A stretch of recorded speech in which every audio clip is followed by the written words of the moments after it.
All right, everybody, I've been using the Nocta Legend over a year now, and I don't like it. I love it! It's my #1 machine now, but before we get into talk about it, let me tell you a little bit of history, how I got to this.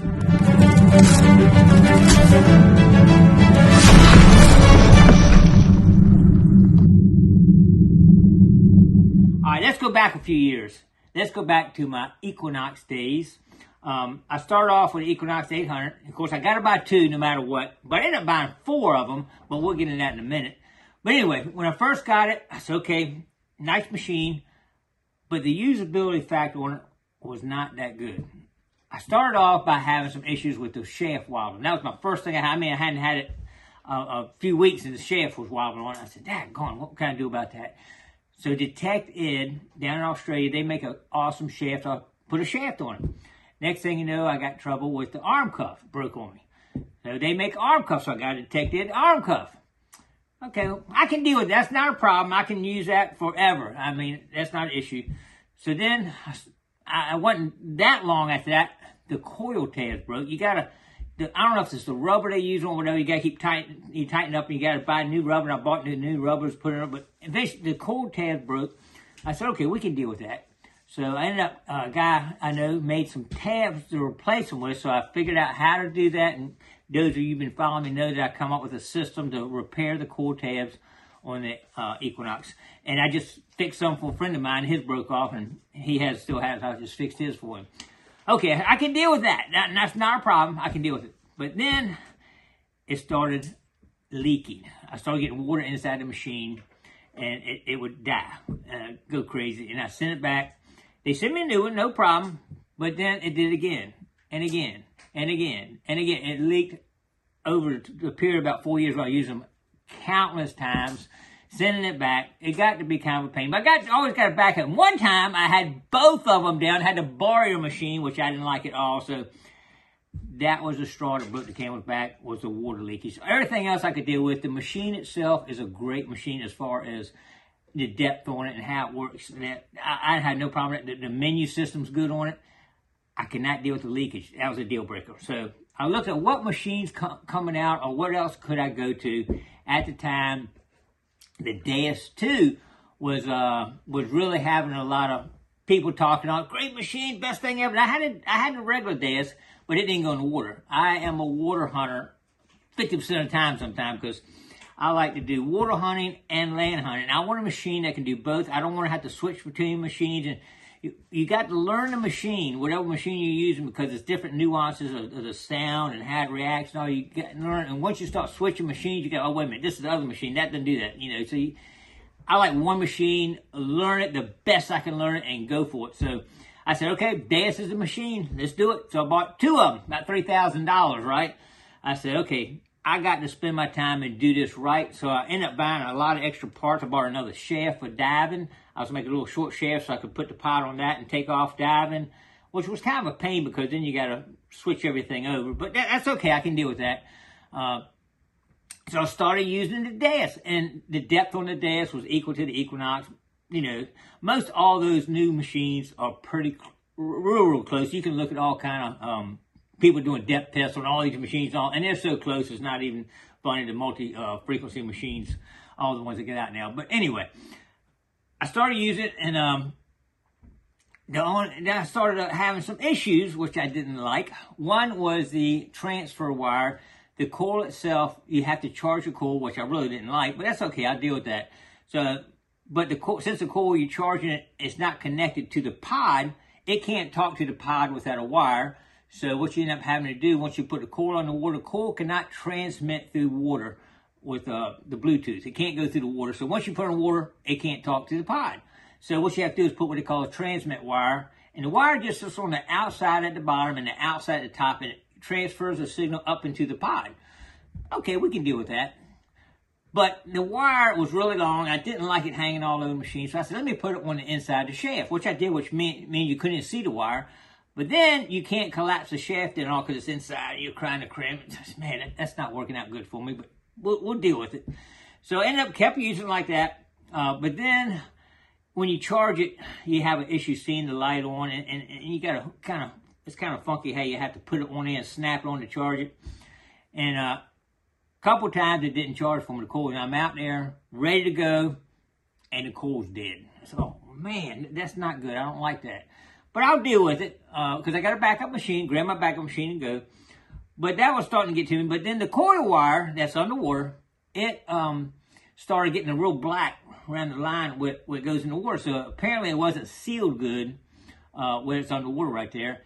And my friend Doc had one. He said, yeah, mine failed. Mine got black and failed. And then eventually mine failed. So then I had to replace the wire. So this wire thing I'm not liking because I'm in the water. If I'm not in the water, if you're on land, keep getting up, you're good to go. But if you're water hunting, I got to the point that the dash just wasn't getting it for me. Now, at the time, when I'm going through all this with the dash, Knock the Legend, the company sent me a Legend to try. And I said, yeah, $500 machine. I got $3,000 invested in this dash. I said, I'm not going to just drop $3,000 just to jump on this $500 machine at the time.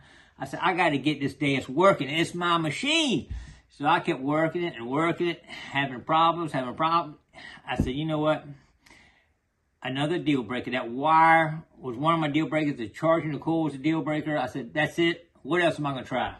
I broke out the old Legend. I said, I didn't think the Legend was going to match up to what the other one did, but it exceeded what the other one did. I couldn't believe it. First, as far as depth goes and that's one thing with this performance-wise to make sure it's going to meet expectations there. I've hunted with the Manicord, the 900, Equinoxes. I've hunted with about every machine out there. At 30-30, I was able to hear almost every signal. I think one time out of all the signals done, I couldn't hear one. But then again, that's on John Boy. On his 900, he couldn't hear what I was hearing. But it was so close. It's so close. It's not worth the difference if it is. But I could hear one he couldn't hear. So it all depends on how you got the machine set up. You can go online, like I say, and look at all kind of depth tests and all. And the Legend is right there with them. But the better part of the Legend is the usability part. Shaft-wise, I've never had an issue with the shaft at all. These connectors here, I love these connectors. You know, you just put it and shove it in and out with it like that. Easy to do. Never had an issue with those, and I did on some of the other machines. There were issues with that. But this one I've been using over a year and never had an issue with it. They have the new ones all have come with carbon fiber shafts up front here now. Now, this machine, it wasn't long now I had it, and I was using it about a month, I think. I started having issues with the speaker on it. So I called the company, and the company said, yep, we had a manufacturer issue with the speakers, and we'll replace them, no problem. I sent it back, they replaced it, got a new one in, never had a problem again with the speaker. Now, one thing I want to let you know, I called the company, and they responded. They told me what the problem was, why I was doing it, and they'd fix it. That is huge in my book. With the Equinox, of course, I've called that company. Hey, I got water leakage. Yeah, we'll just replace it. Never heard a word of why it leaked. Hey, they're going to fix it, what the problem was. And I did some analysis, if y'all seen my video, of where the leakage was on them and all, but never heard from why they had a problem. But this company immediately told me, we have a problem. We have a speaker issue from the manufacturer, and we're replacing them all, whatever happens. The company backed their product and told you what was going on, which I really like. Again, all the other issues I had with something, the cuffs, no problem.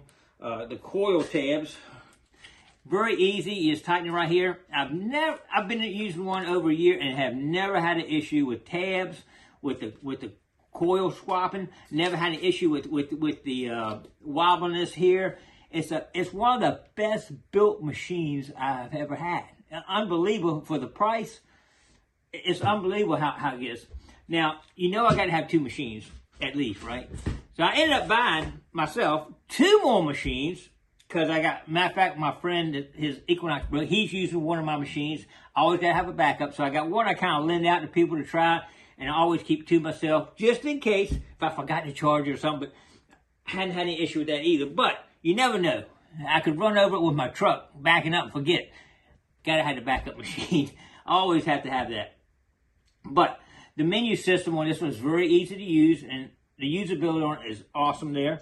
Don't have any issues with that. Like I say, all the other components on it, very solid. The one issue, if you had say an issue with it, is just about just a few ounces heavier than the other machines, and that doesn't sound like much. I think all of them run between 2.5 and 3 pounds, all of them, I think somewhere in that area. So it's only a few ounces difference in them. But if you have shoulder issues, if you have arm issues, elbow issue, whatever, that few ounces can make a difference. So I'd say if you got some issues, you could potentially look at another machine, one of the Deus or the 900, if you have that issue. I have never had a problem. I swung this 8 hours and didn't feel it. So I don't have any issues at all with it. But that is one thing, is the only difference I see between them, to tell you the truth. Performance-wise, it's right up there with every machine out there. It's the easy use, and y'all that know me know that I'm ruffle machines. I'm taking this thing and I'm throwing it in the back, bumping things and all. Of course, the Deus, every time you bumped it, it would knock the pot off. This one's solid. It's an awesome machine. Another thing I like about it is traveling with it. Once you pop this here, this will come all the way off right here. Show off. So all you got is this part to put in a backpack. Then you have 2 shafts and the cord to put in which I've done it. I've taken this on multiple cruises. It all fits in my backpack, and I'm ready to go on a beach, on an excursion when I go. So it's awesome for travel with. Diving wise, you can take this thing and shove these all up inside here and make it about that long for diving. Easy too, because you just shove it in there. You know, you don't have to do any kind of modification. You just, I'm ready to go diving. Speaking of diving, I used to have 4 Excaliburs, and that, y'all seen my videos, I've found lots of cannonball shell frag. Those Excaliburs are awesome machines for doing diving with. But how this was set up, I can do that. I actually have now sold 3 of the 4 Equinoxes, because one of them was flooded out of warranty. I couldn't sell it. Y'all might see the video. I cut it open just to see what was inside of it. I sold 4 Excaliburs. I sold both my Deuses. I am a knocker legend man, 100% right here, right now. It is a great machine. The price is right on it, as y'all know.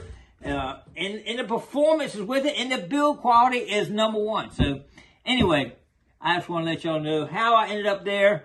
And if you're interested in a legend, I'll put a number up on the screen here. Don at North Georgia Relics will hook you up and take care of you.